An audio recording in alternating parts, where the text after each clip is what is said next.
السلام علیکم میرے عزیز پاکستانیوں، آج کا دن صرف ایک تاریخ نہیں ہے بلکہ یہ قربانیوں کا دن ہے، ایک جذبے کا، ایک بھائی چارے کا دن ہے۔ یہ وفا اور محبت کی وہ داستان ہے جو ہمارے بزرگوں نے خون سے لکھی تھی۔ 14 اگست وہ دن ہے کہ جب اللہ تعالیٰ نے ہمیں غلامی کی زنجیروں سے آزاد کیا اور ایک ایسا وطن عطا کیا جہاں ہم اپنی پہچان، اپنا ایمان اور اپنے خواب آزاد فضاؤں میں سانس لے کر جی سکیں۔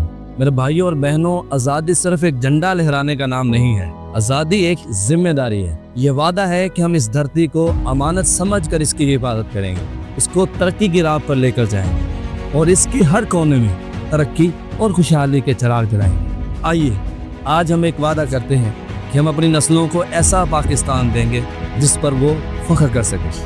پاکستان صرف ایک ملک نہیں، پاکستان ہمارا ایمان ہے، ہماری پہچان ہے۔ پاکستان زندہ باد، ہمیشہ پائندہ باد۔